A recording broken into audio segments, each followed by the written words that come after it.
কবে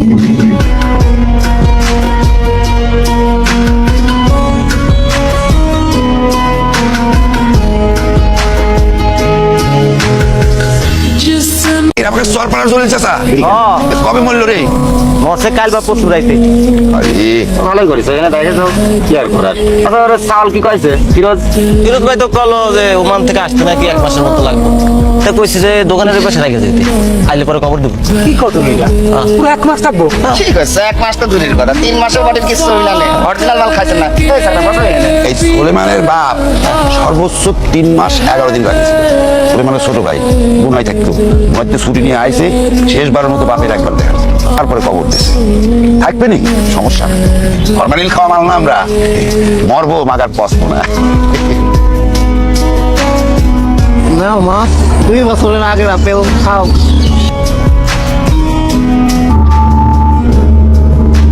কালোবাজারে ফরমালিনের সংকট, বিভিন্ন এলাকায় শুরু হয়েছে দাঙ্গা, খাবারে ফরমালিনের অভাবে শুরু হয়েছে দুর্ভিক্ষ।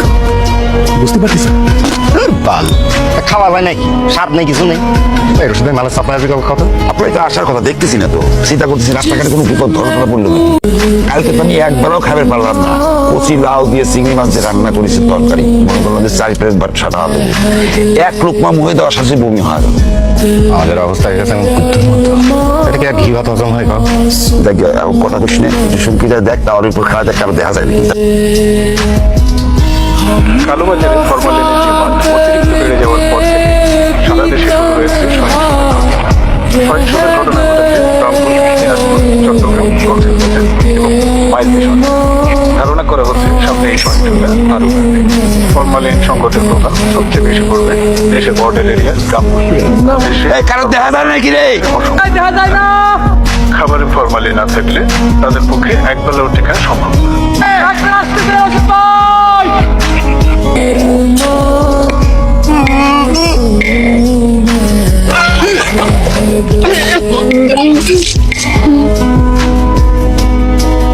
মানুষজন 5-6 দিনের মতো না খাওয়া ছিল, দুর্ভিক্ষ লেগে গেল একদম, বেশ কয়েকজন মারাও গেল। তো আপনার শরীরের ভাইরাস এখান থেকে আসছে? হইতেও পারে, আমি জানি না। ওই গ্রাম থেকে ছিলেন কেন? একটা অফিসের কাজে গেছিলাম, আমি আর আমার কলিগ মিজান। কি কাজে? পাউডার সাপ্লাই দিতাম, কোম্পানির অবৈধ ব্যবসা ছিল এটা, ফরমালিন পাউডার।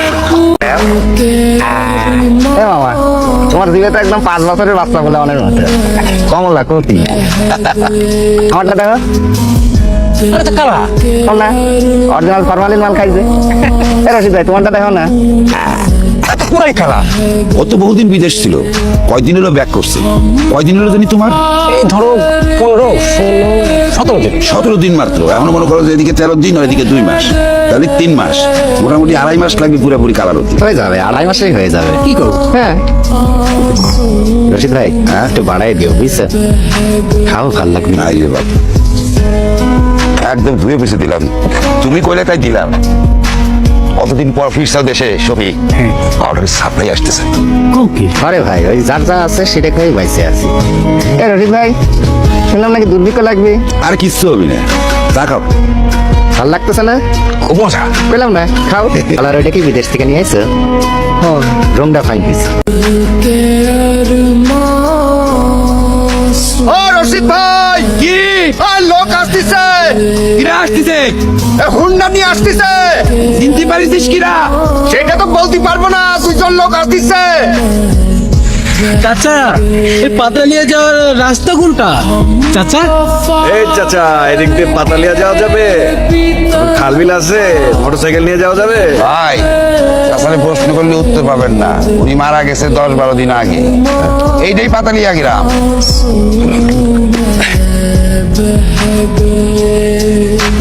মরছে কিন্তু পচে নাই। বুঝবো কেমনে? পাউডার খাওয়া বডি।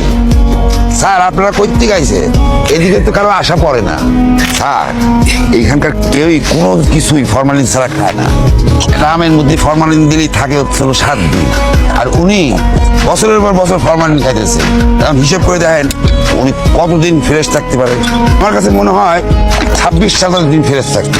স্যার জানেন পাউডার ছাড়া চা দিলে আমাদের একটু পাউডার দিয়ে দাম স্যার। স্যার আচ্ছা শান্ত হন, শান্ত হন। আমি আপনাদের জানমালের দায়িত্ব নিলাম। আমাদের কোম্পানি চলে আসছে এখানে, আর কোনো চিন্তা নাই। প্রত্যেকটা ঘরে ঘরে খাঁটি ফরমালিন দিয়ে ভাসাই দেব। কার কার ট্যাবলেট লাগবে আর কার কার পাউডার লাগবে, আপনারা 2 লাইন হয়ে এখানে সোজা হয়ে দাঁড়ান। এই আপনারা শান্ত হন, আমি একটু ব্রেক নিচ্ছি, একটু টায়ার্ড। লাইনে যান সবাই। আরে নাই তো রে ভাই। একটু লাইনে যান। আপনারা কি পাউডার নিয়ে আসিস? শোনেন, আগে সার্ভে হবে, কার কেমন লাগবে, তারপর। আচ্ছা, আপনাদের ওই গ্রামটা কি ওই সাইডে? জি স্যার, জি স্যার। আপনারা কি পাউডার নিয়ে আসিতেন স্যার? স্যার, কয়েকটা স্যাম্পল দিয়ে দাও। আমাদের একটু পাউডার নিয়ে যান স্যার। স্যার আমাদের কোনো লাভ আছে? নিজেদের সমস্যা নিয়ে তো নিজেরাই নফসি। তাছাড়া আমার মনে হয় যে এইসব কথা বলে কোনো লাভ হবে না। আসসালামু আলাইকুম স্যার। ওয়ালাইকুম আসসালাম। তুমি মালিক না? জি স্যার। আসেন স্যার, বসেন স্যার, আমি আপনাদের সার্ভিস। তোমার নাম কি? গোবিন্দ। এটাই তো ওনার কোচিং সেন্টার। জি জি স্যার। গতকাল বিকেল 4টার সময় আপনি কোথায় ছিলেন? বাড়ি ছিলাম স্যার। বাড়ি ছিলেন? জি। হ্যাঁ হ্যালো, হ্যাঁ বলো। আমার নাকি মুড়ি ঘন্ট খাইতে ইচ্ছে হয়েছে, কিন্তু বাসায় তো মুগ ডাল নাই। কি করবো?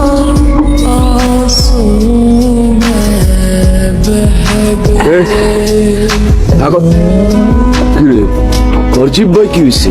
বস, আমি তো ফরমালিন খাওয়া শুরু করছি, আপনিও এই বিজনেসটা শুরু করেন। এই জমি এত ঝামেলা না কইরা।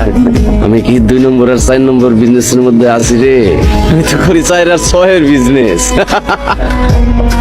এই বৃদ্ধ লোকটি 9 দিন আগে মারা গেছে। তার ছেলে ফিরোজ 1 মাস পর বিদেশ থেকে আসার পর কবর দেয়া হবে। চায়ের দোকানদার বলে সোলেমানের বাপকে সর্বোচ্চ 3 মাস 11 দিন রাখা হয়েছিল। সোলেমান থাকতো ব্রুনাই। শেষবারের মতো বাপকে দেখার জন্য ছুটি নিয়ে আসার পর কবর দেয়া হয়েছিল। বলছিলাম, ওটিটি প্ল্যাটফর্ম হইচয়ে মুক্তিপ্রাপ্ত দুর্দান্ত একটা বাংলা ওয়েব সিরিজ ভাইরাসের গল্প।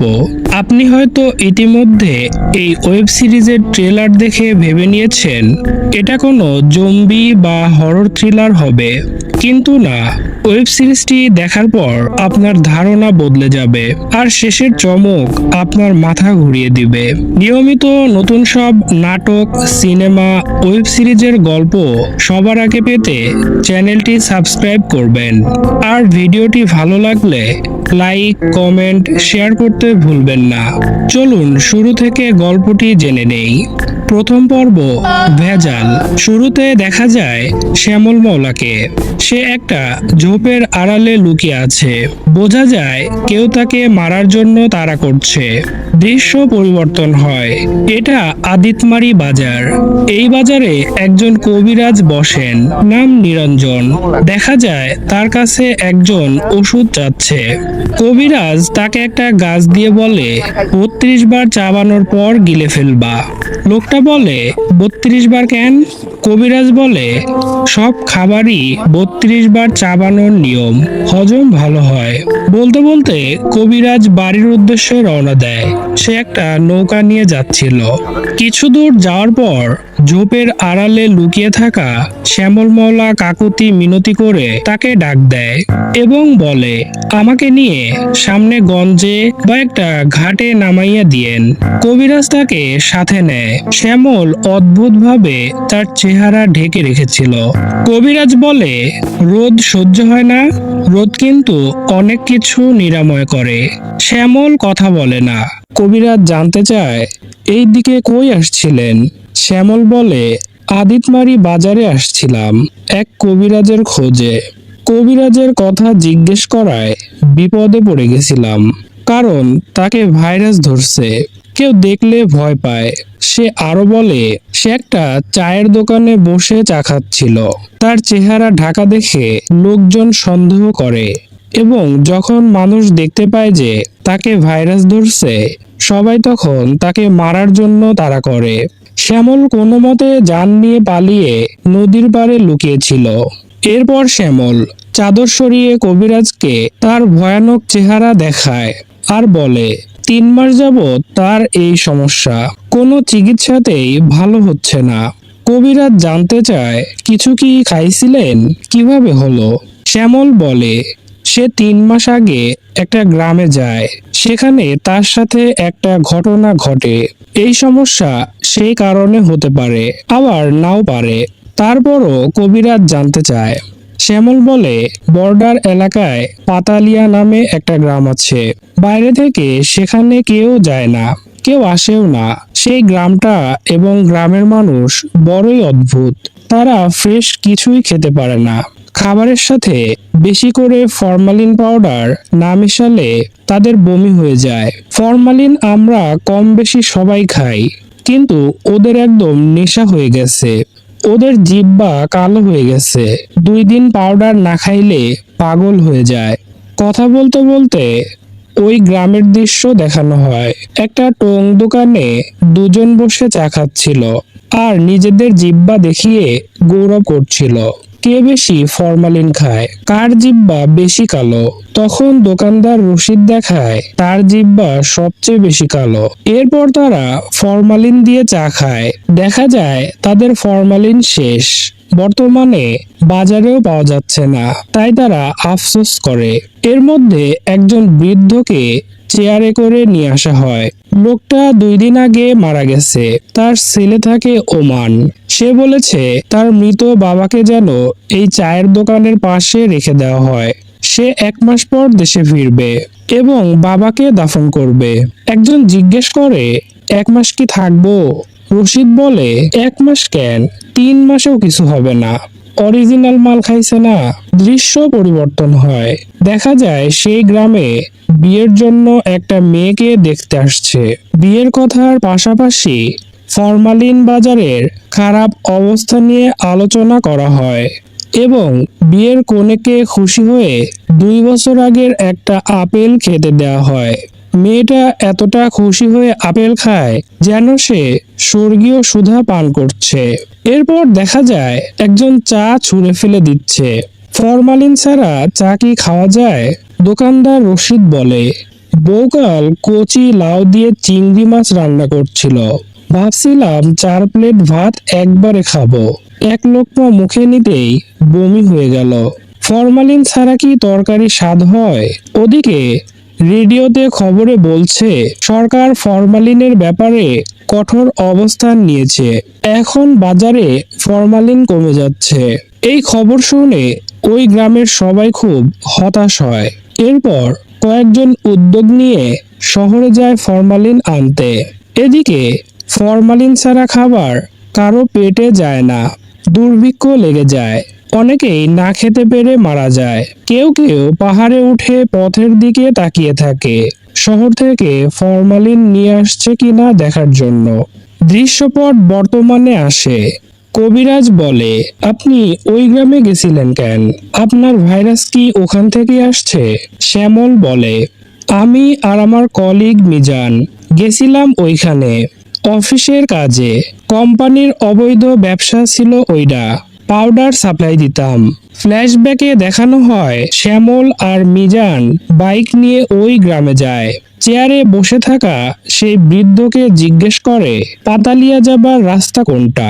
বৃদ্ধ কথা বলে না। তখন দোকানদার রশিদ বলে ভাই উনি মারা গেছে 10-12 দিন আগে। পাউডার খাওয়া বডি, তাই পচে নাই। রশিদ বলে স্যার আপনারা কই থেকে আসছেন? তখন চা খেতে খেতে শ্যামল বলে আমরা পাউডার কোম্পানি থেকে আসছি। তখন রশিদ আর একজন তাদেরকে খুব অনুরোধ করতে থাকে পাউডারের জন্য। শ্যামল আর মিজান বাইক নিয়ে চলে যাচ্ছিল। তখন তারা পিছু ছাড়ে না। একসময় মিজানের ব্যাগ থেকে একটু পাউডার পড়ে যায়। রশিদ আর ওই ছেলেটা মাটি থেকেই চেটেপুটে খাওয়া শুরু করে। তারা বুঝতে পারে যে শ্যামলদের কাছে পাউডার আছে। তখন গ্রামের মানুষ জড়ো হয়ে যায়। শ্যামল সবার উদ্দেশ্যে বলে আমরা সবার ঘরে ঘরে ফরমালিন দিয়া ভাসাইয়া দেব। সবাই ভীষণ খুশি হয়।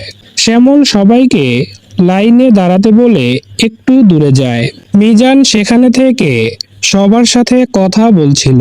তখন মিজানের গায়ে ফরমালিনের গন্ধ পেয়ে দীর্ঘদিন ফরমালিন না খেয়ে থাকা মানুষগুলো পাগলের মতো হয়ে যায় এবং মিজানকে কামড়াতে থাকে। মিজান বাঁচার জন্য চিৎকার করে। সবাই মিলে মিজানকে খেয়ে ফেলে। শ্যামল কোনো মতে বাইক নিয়ে পালিয়ে যায়। দ্বিতীয় পর্বের নাম আমার কি। শ্যামল কবিরাজকে বলছিল, আমি মিজানকে ফেলে চলে আসলাম। আমি ঢাকায় এসে ভাবলাম সবাইরে সত্যটা বলে দেই, কিন্তু কোম্পানির বস আমাকে ভয় দেখায়। সে কিভাবে যেন সব ম্যানেজ করে ফেললো। সোশ্যাল মিডিয়ার জনপ্রিয় অনেককে সে ভাড়া করে তার পক্ষে কথা বলায়, আর আমাকে বাধ্য করে বলতে যে আমার কলিগ মিজান 1 মাস আগে অফিস থেকে টাকা চুরি করে পালিয়েছিল। তারপর থেকে সে নিখোঁজ। শ্যামল মিডিয়ার সামনে এটাই বলে। সব সত্য চাপা পড়ে যায়। উল্টো শ্যামলকে দিয়ে মৃত মিজানের পরিবারের উপরে টাকা চুরির জন্য কেস করা হয়। এরপর হঠাৎ একদিন শ্যামলের শরীরে সমস্যা দেখা দেয়। এই অবস্থায় অফিসে গেলে ভাইরাসের ভয়ে অফিস থেকে শ্যামলকে চাকরি থেকে বরখাস্ত করা হয়। এরপর শ্যামল পথে পথে ঘোরে, মানুষের তাড়া খায়। এরপর একজনের কাছে জানতে পারে নিরঞ্জন কবিরাজের কথা। সে নাকি সব রোগ সারাইতে পারে। দৃশ্য বর্তমানে আসে। কবিরাজ বলে, আমি আপনাকে একটা গল্প বলি। এই গল্পে আমিও আছি। বেশ কয়েক বছর আগে আমি কাশেমপুর থাকতাম। ফ্ল্যাশব্যাকে দেখানো হয় কিছু পোলাপান ক্রিকেট খেলছিল। সেখান দিয়ে এলাকার মাস্তান যাওয়ার সময় বল গিয়ে লাগে